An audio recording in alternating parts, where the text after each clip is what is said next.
অনুভূতি খুবই ভালো, কারণ জীবনের প্রথম হচ্ছে এত মানুষ দেখলাম ভোট দিতে। এর আগেও দিয়েছি, কিন্তু এত মানুষের উপস্থিতি দেখিনি। আর হচ্ছে সবাই খুব এক্সাইটেড, সবাই খুব পছন্দ করছে, আনন্দ করছে। বিশেষ করে একটা আনন্দ একটা মহল হচ্ছে সব জায়গায়। ইভেন আমরাও হচ্ছে ঘুরতে বের হয়েছি, আবার ভোট দিয়ে এখনো ঘুরছি, মানুষকে দেখছি, ভালো লাগছে। ভোট দিয়ে আমরা দেখলাম যে ছবি উঠালেন, এটা কি মানে স্মৃতি হিসেবে রাখার জন্য? হ্যাঁ, অবশ্যই। এত মানে একটা ইতিহাসের সাক্ষী হলাম, নিজের আন্দোলন করে হচ্ছে হক আদায় করে, গণতন্ত্র আদায় করে হচ্ছে ভোট দিলাম, স্বাভাবিক একটা স্মৃতি।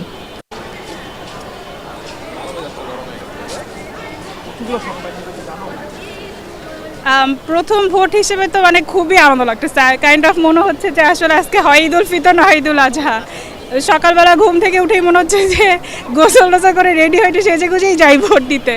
আর যেহেতু গণভোট, হ্যাঁ, সবগুলো পয়েন্টস দেখে শুনেই দেওয়া, আর নিজের পছন্দ মতো যে ভোট দিতে পারছি, এটাই আর কি সবচেয়ে বেশি আনন্দ। যে হ্যাঁ, আমি যে যাকে চাচ্ছি সে আসুক, সেটাই আমরা করি। পাগল হয়ে যাবি। আপনি যাকে চাচ্ছেন সেই প্রার্থী উঠলে আপনার কাছে কেমন লাগে? সেই প্রার্থী উঠলে কাইন্ড অফ আমার মনে হবে যে হয়তো আমি যা চাচ্ছি, আমি দেশে যেরকম পরিবর্তন চাচ্ছি, তারা হয়তো সেভাবে কাজ করবে। এবং যারা থাকে যে ক্লোজ টু ওয়ান, তাই না, যারা, তো তারা আমাদের হয়তো মনে হবে যে হ্যাঁ, তারা আমাদের জন্যই কাজ করতেছে এবং দেশেরও পরিবর্তন হচ্ছে ইনশাল্লাহ। ভোট দেওয়ার পরে যে সেলফি তুললেন, ছবি তুললেন, এই বিষয়টা নিয়ে জানতে চাই। আসলে ইতিহাসের সাক্ষী যে একটা বলেন। হ্যাঁ, খুবই ভালো লাগতেছে, এটা খুবই মেমোরেবল। অ্যান্ড আমি চাই না আমার হাতে ছাপা নেয় নাই, বাট এটা অনেক মেমোরেবল। এটা ছবি তুলে রাখতেছি, অ্যান্ড অবশ্যই হ্যাঁ ফেসবুকে আপলোড করে রাখবো, মেমোরিজ থাকবে। আমরা দেখছি যে এই যে ভোট দেওয়ার পরে আজকে তো দুটি ভোট দিলেন একসাথে, একটি হচ্ছে গণভোট, একটি হচ্ছে ত্রয়োদশ জাতীয় সংসদ নির্বাচনের জাতীয় যে ভোটটি।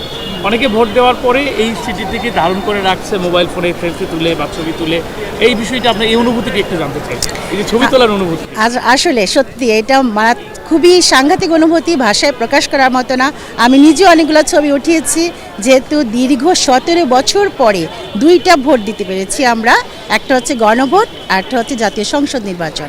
এবং এটার যে কি অনুভূতি একমাত্র ভাষায় প্রকাশ করার মতো না।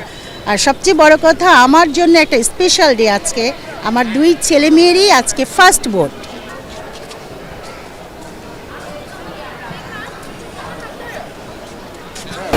এই যে মুভমেন্টটাকে ধারণ করছেন মোবাইল ফোনে, এই বিষয়টা একটু জানতে চাই। আচ্ছা, আসলে মোবাইল ফোনের বিষয়টা তো আসলে আমরা যেহেতু একটা ডিভাইস, এটা আমাদের ইউজ করতেই হয়, কিন্তু মোবাইল ফোনের থেকেও কিন্তু আমি বিশ্বাস করি আমাদের মেমোরিজের মতো যে বিষয়টা ধারণিত হয়ে আছে, যে আমরা আগামী ভবিষ্যতে 10-20 বছর পরে বলতে পারবো যে আমার প্রথম ভোটটা ছিল 2026 সালের এই ভোটটা। সেটাই, সো মোবাইল ফোনে একটা ধারণ করে রেখেছি আমাদের ভবিষ্যৎ প্রজন্মকে দেখার জন্য যে এইভাবে আমাদের যাত্রাটা শুরু হয়েছে। এবং আশা করতেছি এই দিনটার শুরু থেকে, এই দিন থেকে ইনশাল্লাহ আমাদের কার্যক্রম আরও এগিয়ে যাবে সামনে। ধন্যবাদ সবাইকে।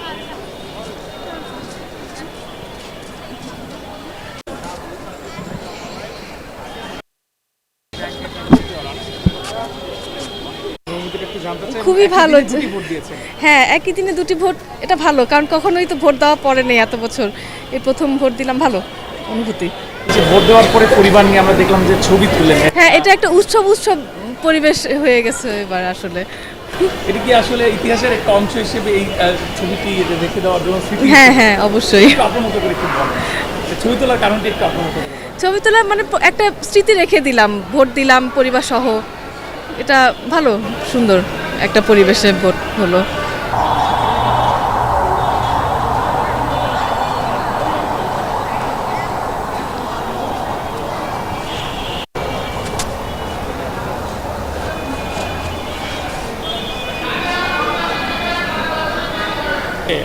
একটু জানতে চাই, ভোট দিলেন একই দিনে দুটি ভোট এবং আপনার ফার্স্ট ভোট সম্ভবত, কেমন লাগছে একটু পুরোটা নিয়ে? খুব ভালো লাগতেছে, কারণ এটাই আমার ফার্স্ট ভোট ছিল। এখন পর্যন্ত তো মানে ভোট দেওয়ার সেই কি বলে আমাদের সেই সুযোগটাই হয়ে ওঠে নাই। এই ফার্স্ট দিলাম, অ্যান্ড লাইফেরই ফার্স্ট, যার কারণে খুব ভালো লাগতেছে, খুবই এক্সাইটেড ছিলাম। মনে করলাম যে অনেক ভিড় থাকবে, কিন্তু মাশাআল্লাহ সুন্দরভাবে সম্পন্ন হচ্ছে ভোটটা, ভালো লাগতেছে। ভোট দেওয়ার পরে আমরা দেখলাম যে ছবি ওঠা গেছে, এই বিষয়টা নিয়ে একটু জানতে চাই। যেহেতু ফার্স্ট একটা ভোট, একটা মানে স্মৃতি ধরে রাখলাম যে লাইফের ফার্স্ট ভোট দিচ্ছি, যেন ভাল লাগে যে পরবর্তীতে আমি আমার মানে জেনারেশন যারা আসতেছে ওদেরকেও দেখাতে পারি যে ভোট দাও। মানে নির্দিষ্ট একজন আমাদের দেশের নেত্রীকে করো যেন দেশটা সুন্দরভাবে চালাতে পারে আমাদের। ত্রয়োদশ জাতীয় সংসদ নির্বাচন ও গণভোট শেষ হওয়ার পর এখন ভোট কেন্দ্রগুলোতে দেখা যাচ্ছে ভিন্ন এক চিত্র। ভোট দেওয়ার আনুষ্ঠানিকতা শেষ হলেও অনেকেই এখানে থেমে থাকছেন না। ইতিহাসের অংশ হওয়ার স্মৃতি ধরে রাখতে ভোট কেন্দ্রের সামনে সেলফি তুলছেন ভোটাররা। কেউ বন্ধুবান্ধবের সঙ্গে, কেউ পরিবার নিয়ে, আবার কেউ একাই ফ্রেমবন্দি করছেন এই বিশেষ মুহূর্ত। ভোটের দিনটি যেন শুধু দায়িত্ব পালনের নয়, স্মরণীয় অভিজ্ঞতা হিসেবেও ধরে রাখতে চান তারা। নেহাল আহমেদ প্রান্ত, বাংলাদেশ প্রতিদিন।